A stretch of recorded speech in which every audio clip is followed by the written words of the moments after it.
조합장TV 시청자 여러분 안녕하십니까. 2019년 7월 15일입니다. 새벽 4시입니다. 어제 조국 민정수석은 자신의 페이스북에 동학농민운동을 소재로 한 노래 죽창가를 소개하면서 SBS 드라마 녹두꽃 마지막 회를 보는데 한참 잊고 있던 이 노래가 배경음악으로 나왔다고 말했습니다. 조선닷컴은 이에 일각에서는 조 수석이 동학운동이 가진 혁명성을 강조했거나 또는 동학운동 당시의 반일 항쟁을 현재 양국 갈등 상황에 빗댔을 수도 있다는 관측이 나왔다면서 지난 12일에도 조국 수석이 아베 정권의 졸렬함과 야비함, 실질적 극일 등을 언급한 언론사 칼럼을 소셜미디어에 게재했었다고 전했습니다. 여기에 대해서 김근식 경남대 정치외교학과 교수는 조국 청와대 민정수석이 동학농민운동을 소재로 한 노래 죽창가를 공개적으로 언급한 데 대해서 쓸데없는 소셜미디어 정치다 라면서 기가 막히고 한심하다고 비판을 했습니다. 김 교수는 이날 페이스북에 올린 글에서 이 김 교수는 북한 전문가입니다. 한일 간의 외교, 경제, 안보 갈등 상황에 대통령을 보좌하는 최측근 참모가 반일과 죽창을 연상시키는 글을 올렸다면서 정부가 해야 할 정치적, 외교적, 경제적 해법과 접근은 도외시 한 채 의병이나 죽창만을 국민들에게 요구하는 것이냐고 했습니다. 그러면서 만약 당시 동학농민군의 1, 2차 거병과 역사성을 제대로 알고 있다면 청와대 수석으로서 할 수 있는 말은 결코 아니다라고 주장을 했습니다. 즉 죽창과 동학농민혁명 이게 현재의 한일 갈등과 잘 연결되지 않는 부분이 있다 이런 이야기네요. 이 김근식 교수는 이렇게 썼습니다. 동학농민의 반일 거병은 애초에 무능하고 안심한 조정에 항거한 반봉건 운동이었다. 당시 조정의 반기를 든 동학농민을 진압하기 위하여 무능하고 안심한 고종과 조선 조정이 청나라를 끌어들이고 천진조약을 빌미로 결국 일본을 불러들였다. 결국 동학농민군은 일본에 의해 무참히 학살당했고 전봉중 등은 잡혀 죽임을 당했다. 드라마 녹두꽃을 보며 일본이 아니라 무능하고 한심하고 비겁한 조선 정부에 더 분개하게 된다. 이렇게 썼네요. 이 동학농민운동 1894년이죠. 조선이 독자적으로 진압할 능력이 없었습니다. 그래서 청나라 군대를 불러들입니다. 여기서 비극이 시작되는 거죠. 청나라 군대를 불러들이니까 이 갑신정변 이후에 맺은 일본과 청나라 사이의 천진조약이 있었습니다. 그때 한국에 출병할 때는 서로 통보하게 돼 있었어요. 그래서 청나라가 한국에 진압군을 보낸다고 일본에 통보를 하니까 일본군이 이때다 해가지고 대거 한국으로 출병을 합니다. 그 뒤부터는 청나라와 일본이 한국에서 전쟁을 벌이게 됩니다. 이게 청일전쟁의 시작입니다. 나중에는 해전으로 번지게 되는데, 그러니까 청일전쟁의 도화선이 동학농민운동이고 진압군을 동원할 자신이 없었던 고종이 청나라 군대를 먼저 끌어들이고 그래서 연동되어 가지고 일본군이 들어오고 해가지고 조선이 청일 전장이 되어버리고 말았습니다. 이게 1894년의 비극이죠. 그 이야기를 하고 있습니다. 그러니까 김근식 교수는 이게 반일 또는 항일로 연결될 성질이 아니다. 동학농민운동의 발단은 조선이라는 봉건체제에 대한 항거였고 조선이 무능해가지고 청나라 일본 군대 다 불러들였다가 결국은 청일전쟁으로 비화를 하고 조선이 무력화된다. 이런 이야기를 했습니다. 바른미래당 이종철 대변인은 논평을 통해서 조 수석이 국민들에게 일본을 향한 죽창이 되자고 선동을 하고 있다. 조수석의 SNS 선동은 문재인 대통령이 이순신 장군과 12척의 배를 거론하자 이를 거들고 나선 것이다. 어떻게든 스스로가 직접 나서서 해결하려고는 하지 않고 뒷짐지고 국민을 향해 선동질을 하고 있을 때인지 참으로 답답하다고 비판을 했습니다. 문재인 대통령 며칠 전에 호남에 가서 이순신 장군의 12척 명량해전을 이야기하는 모양입니다. 이순신 장군과 호남 사람들이 임진왜란 때 나라를 지켰다. 그런 취지의 이야기를 한 것도 일본을 겨냥해서 한 이야기다. 이번에 조국 수석의 이 죽창가, 좀 살벌하네요. 노래 이름이. 죽창가를 올린 것도 은연중에 반일 선동을 하고 있다. 뭐 이런 취지입니다. 반일 선동을 하고 있다.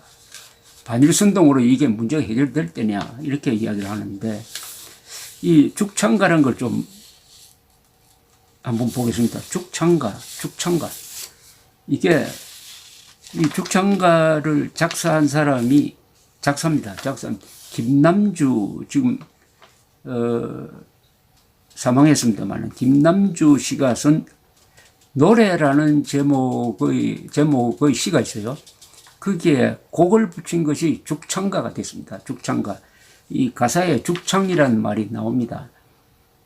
이 두매는 날라와 더불어 꽃이 되자 하네. 꽃이 피어 눈물로 고여 발등에서 갈라지는 녹수꽃이 되자 하네. 이 산골은 날라와 더불어 새가 되자 하네.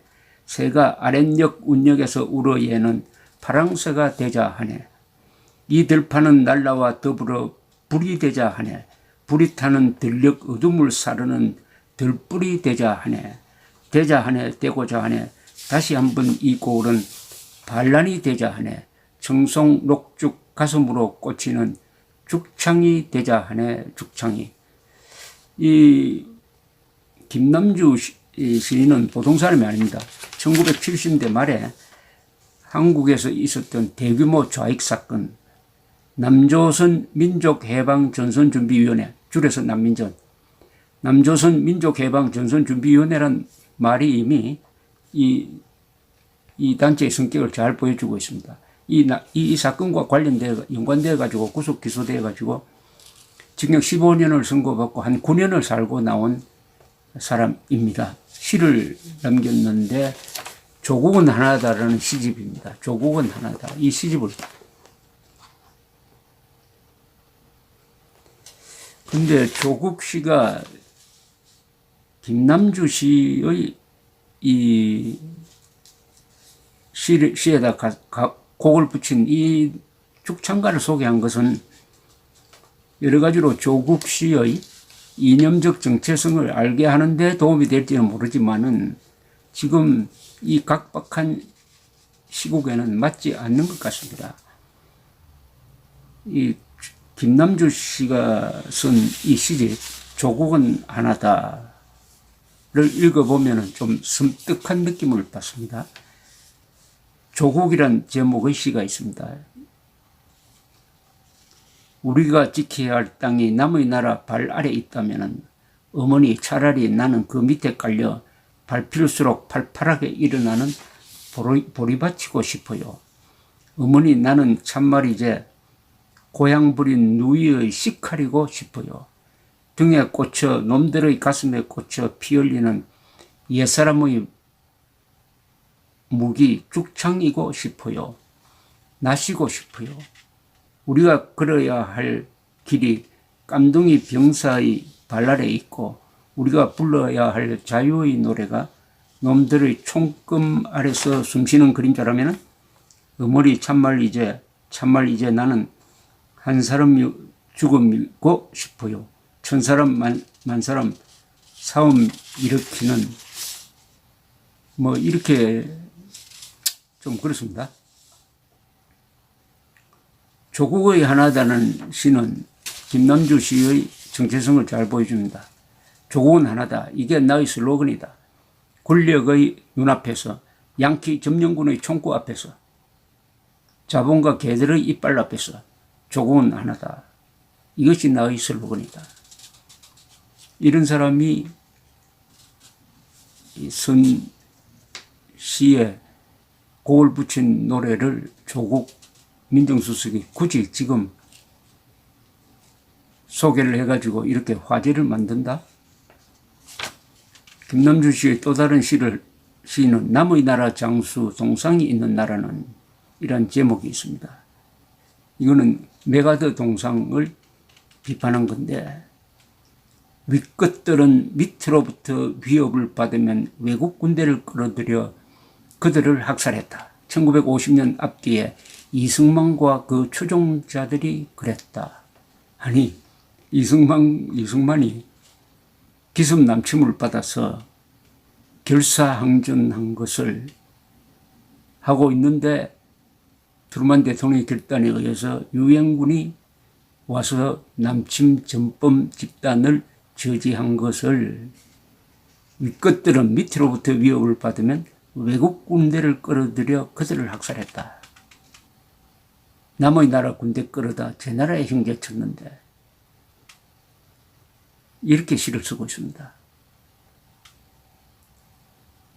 조국 씨가 김남주 씨를 상당히 좋아하는 모양입니다. 김남주 씨의 남과 북이라는 제목의 시는 이렇습니다. 해방 직후 이북의 감옥은 친이라는 사람들로 우글우글했지. 미처 남으로 도망치지 못했었겠지. 해방 직후 이남의 감옥은 항이란 사람들로 빽빽했지. 미처 북으로 넘어가지 못했었겠지. 이런 시인을 좋아하는 조국 씨, 그리고 문재인 대통령, 이순신을 존경한다고 그랬는데, 이게 뭐 시대와 잘 맞지 않습니다. 동학농민운동으로